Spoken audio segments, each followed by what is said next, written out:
Hi everyone. First of all, I just want to say a big thanks to Helen for that awesome presentation all about content and how to create amazing content. So I am going to dovetail, kind of piggyback off the back of that and just provide a bit of information, kind of top tips and strategies on how to take all that awesome content and put it into a blog post and make it convert, make it look good, and make people like it and want to share it, and make Google want to share it as well, have it on their page. So those are some of the things I'm going to go over. First of all, my name is Julia Taylor, and I am a WordPress developer. So primarily I'll be focusing on WordPress, but a lot of these strategies can also be used in ClickFunnels. So if you're a ClickFunnels user and you want to stick with that, you don't want to learn a new platform or pay the extra for WordPress, I totally get it. A lot of the stuff can be used in the ClickFunnels blog as well, and I'll show you a couple things in ClickFunnels near the end. I'm by no means an expert, but so again, a lot of the strategies can be used in both places. But yeah, so I'll dive right in. Let's share my screen. So what we want to do is not only create a great user experience, but also optimize conversions. So that's kind of the aim of what we're looking for. And I say there, the first bullet, avoid monkey butt syndrome. That's because I was asked a number of weeks ago if I could un-monkey butt one of Stephen's blog posts. So that's how he found out who I was, and I just helped to make it look a lot better. The content was all there. It was excellent content, but it just didn't look all that great, and it wasn't using the functionality that you can get out of WordPress, and there were a number of things that just needed to be fixed to make it awesome. So that's one thing that we'll chat about. Also, easy navigation. You just want things to be really easy for the user. Not only easily navigating around the blog post, but also back to your ClickFunnels page. So having some sort of navigation at the top of the blog, just so that they can go back and forth, that just makes everything a whole lot easier. Another thing you could do is have a top bar at the top of the blog with a call to action. I'll show you an example of that, as well as having some information in the sidebar. One point about the sidebar is, of course, if someone is looking at this blog post on their phone, which most people do nowadays, the sidebar is all the way at the bottom. So you want good stuff there, but you also want really good stuff. Your amazing content, your affiliate links, your external links to other great posts and great content. You want that in the body of the post. But having good information in the sidebar as well is good, because some people still do look at stuff on desktops, and a lot of people also scroll all the way to the bottom. So it's good to have that there. So I'll show you real quick an example. So I just put this together today real quick. This is on my local environment, my local computer. So it's just an example of how a blog post could look. We've got the logo on there. We've got navigation. Helen mentioned about having a resources page, so you could have that with a whole bunch of affiliate links of all your favorite products and reviews of those and things.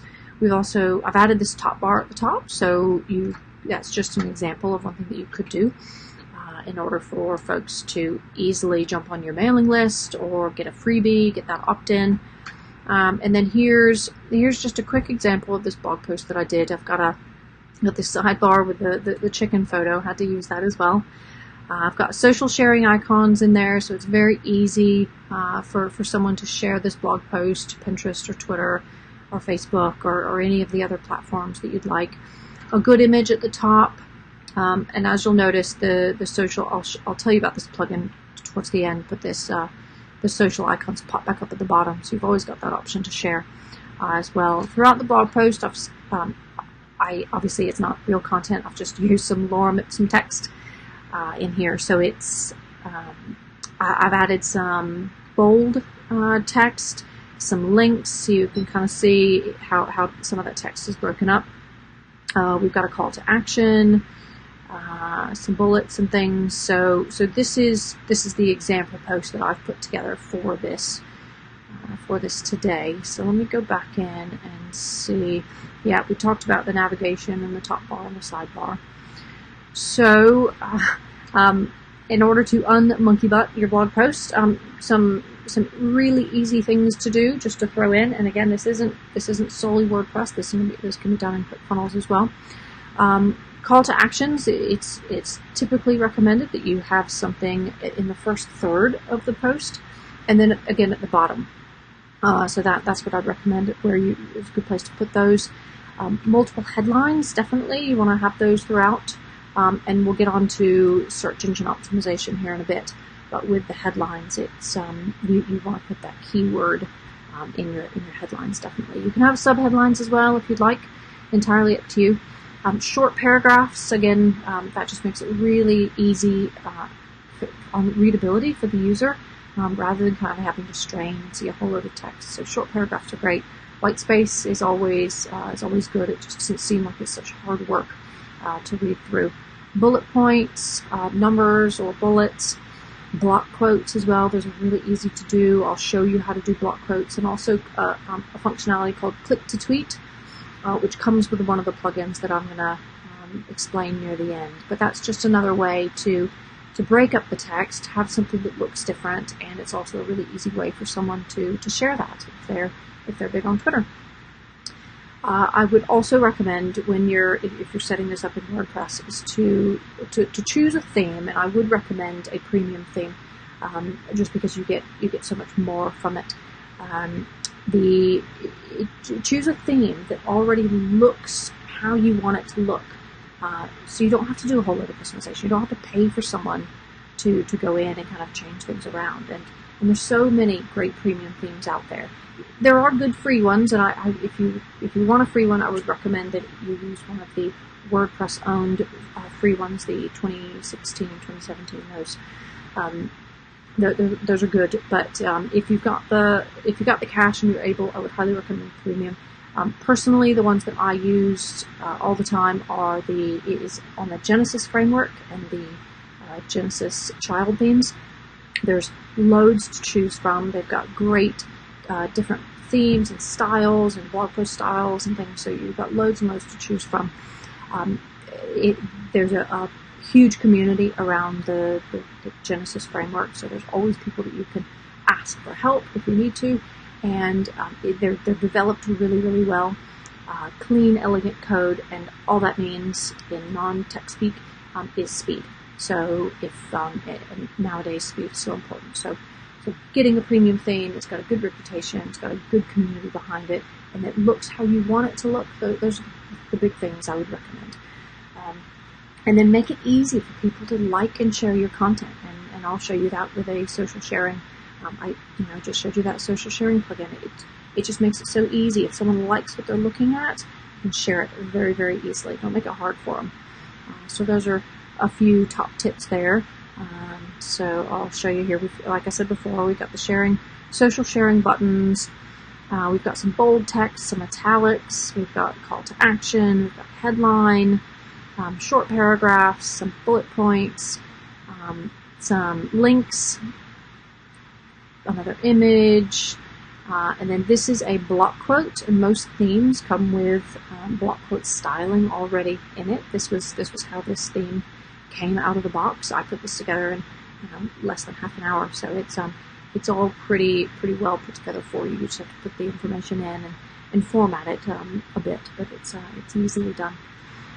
So that's a block quote, and then down here we've got the click to tweet. So whatever kind of comment or quote or bit of advice that you want that extra bit of added value that you want on here, just make it really easy for someone to click on that and tweet it to their audience. And it also breaks up the page, so it looks quite good as well. And then your call to action there at the bottom as well. So that's kind of the anatomy of a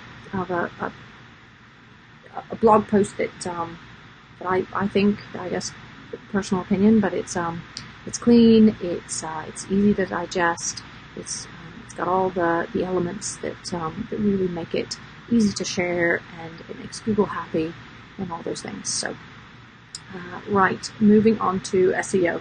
This is probably one of the biggest reasons to use WordPress. If you're going to be blogging a lot, I would recommend that you use it over ClickFunnels, because ClickFunnels is great for what it is created for.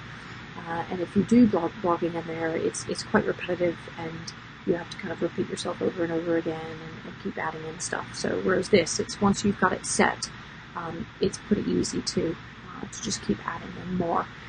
So anyway, another really good thing about WordPress, of course, is SEO. It's been built for SEO, and the theme that I recommended, Genesis, they've got really good SEO already built in. So it's another good reason to use that. And if you're looking for a theme. So some things that are easy to do and that Google really likes: security.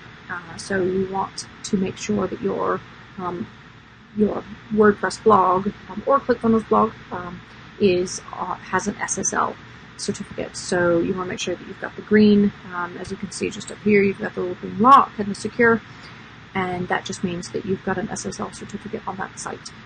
Nowadays, most hosting providers offer that for free. Any good reputable hosting provider does. If you are looking for hosting, I would recommend SiteGround. They're excellent. Tech support's great. Everything about them is good, and they have good prices as well. They're not expensive, so I would say that they're probably one of the best. And SSL comes free with them, so that's always great. Keywords as well.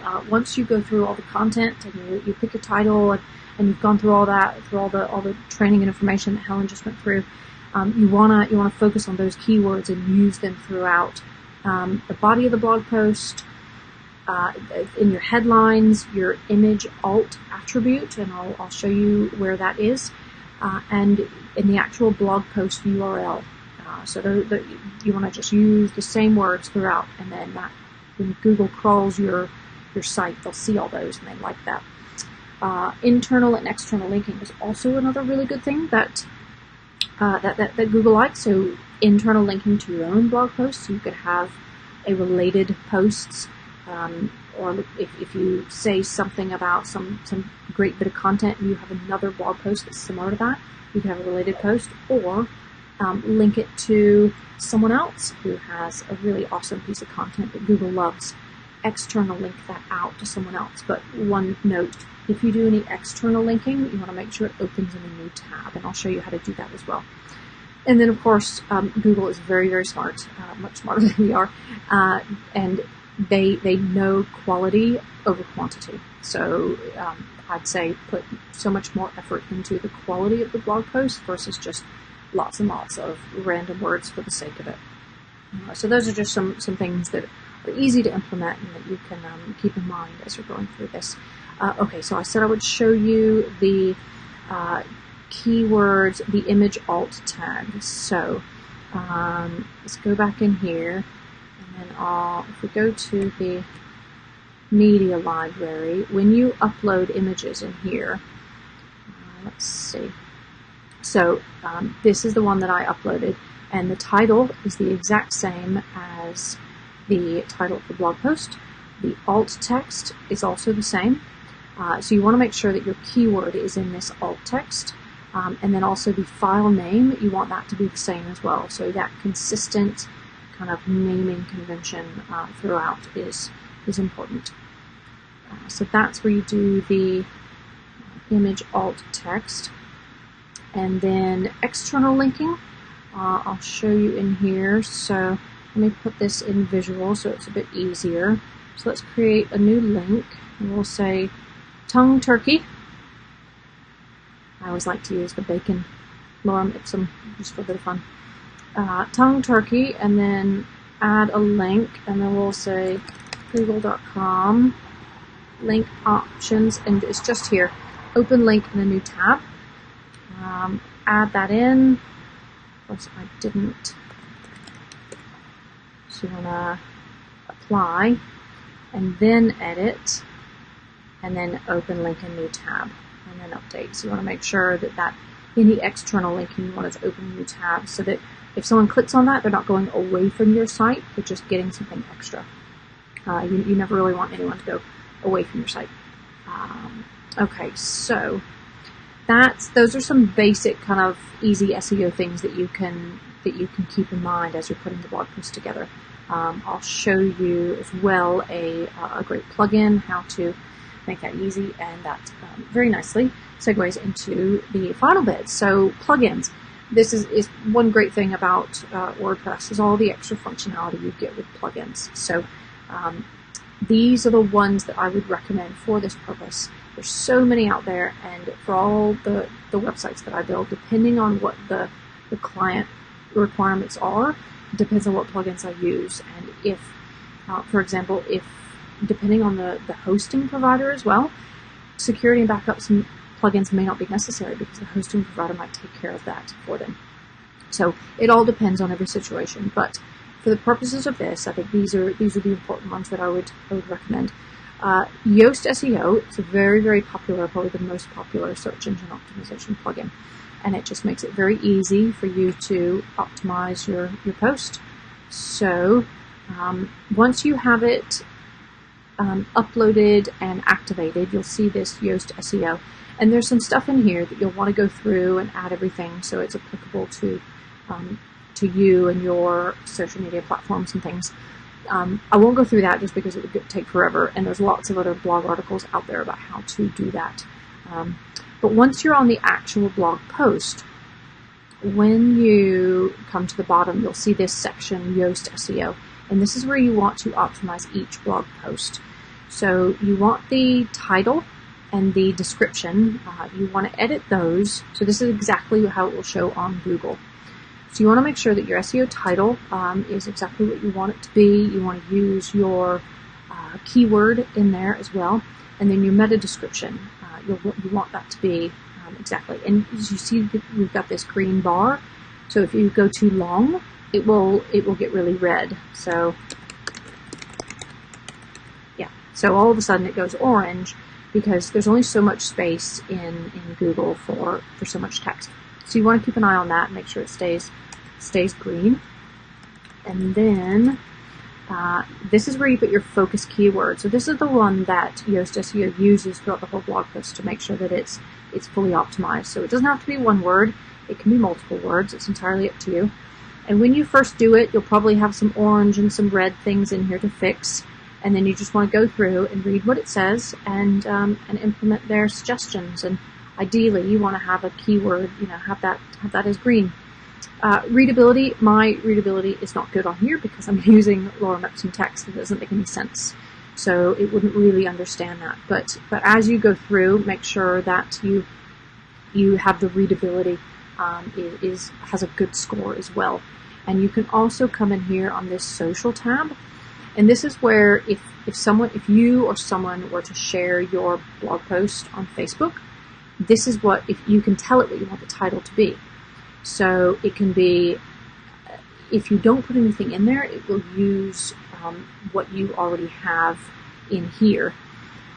But if you want it to be specific, then that's where you add it in. So your Facebook title, the description, and the image. So what image you want to show up when you have that Facebook, when you post that on Facebook. And same again for Twitter. So that's where you add those in there. And then, let's see, that is pretty much the basics of Yoast. There's loads of more information online if you want more information on Yoast SEO. The next one I talked about was social warfare. So that is the social sharing plugin. And here you'll have the option of adding whichever platforms you'd like. You've got a number of other options throughout here, so have a look. This is free. All the plugins that I'm suggesting are free. This one does have a pro version, which is paid, and you just get some more functionality, more customization with how your blogs are shared on different platforms and things like that. So that is the basics of social warfare. It will come up here, and if it's shared somewhere, it'll have a number next to it. But it just makes it very easy for people to share your awesome content. So within the social warfare is also the click to tweet functionality that I mentioned. So I'll show you here. So we've got this click to tweet, and actually while I'm in the blog post in the back end, I'll show you the block quote as well, how to do that. Because both of those are quite cool, kind of extra bits of styling that breaks up the text and draws the eye in. So let's go back to the post. So for the block quote, I'll show you that one first. It's easiest if you go into the text mode and kind of ignore all the code looking nonsense. And wherever you want to put a block quote, I'm just going to, okay, so here you can see this here. This is where the current block quote is. So effectively, you just take some text. So I'm going to take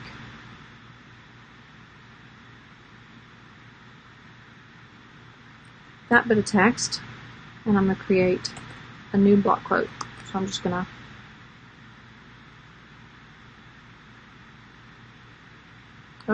just lost